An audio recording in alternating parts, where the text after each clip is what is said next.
Sementara itu, saudara, seorang ibu di Kabupaten Blitar mampu menghasilkan dompet dan tas unik dari limbah plastik pembungkus produk. Selain bisa menghasilkan pendapatan jutaan rupiah, berkat usahanya itu jumlah sampah yang mencemari lingkungan sekitar juga berkurang. Sampah biasanya hanya dibuang begitu saja dan hanya akan mencemari lingkungan sekitar. Namun di tangan Ida Rosita, warga Kecamatan Gadusari, Kabupaten Blitar, sampah plastik justru jadi sumber pendapatan yang menghasilkan uang jutaan rupiah. Berawal dari rasa prihatin melihat pencemaran lingkungan yang terjadi, ibu dua anak tersebut kemudian memutuskan untuk ikut mendaur ulang sampah. Berbekal kemampuan jahit yang dimilikinya, perempuan 37 tahun itu lantas mulai mengolah sampah plastik menjadi tas dan dompet. Untuk membuat tas dan dompet dari plastik bungkus kopi atau sabun cuci ini diperlukan ketelatenan dan ketelitian yang ekstra.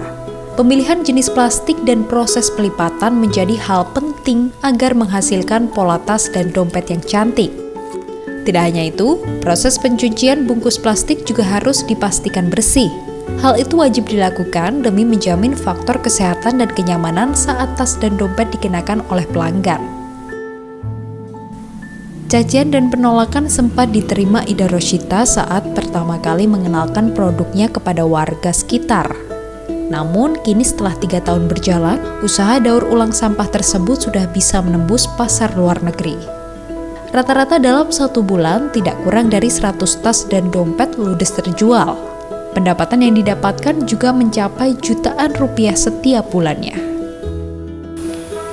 Karena melihat begitu banyaknya sampah plastik, dari situ jadi kepikiran pengen membuat sebuah kerajinan yang bisa menghasilkan uang dan mengurangi limbah di sekitar lingkungan. Dari situ tercetus awalnya pengen buat dompet,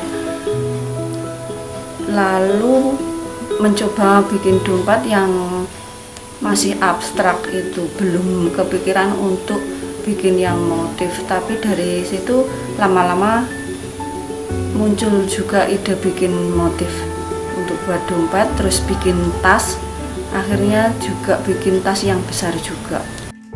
Harga jual tas dan dompet dari sampah plastik ini juga bervariasi, mulai dari 30 hingga Rp150.000 tergantung ukuran dan kerumitan. Selain menghasilkan pendapatan jutaan rupiah, produksi tas dan dompet dari sampah plastik ini juga berkontribusi ikut mencegah pencemaran lingkungan. Tim Liputan, Kompas TV, Blitar, Jawa Timur.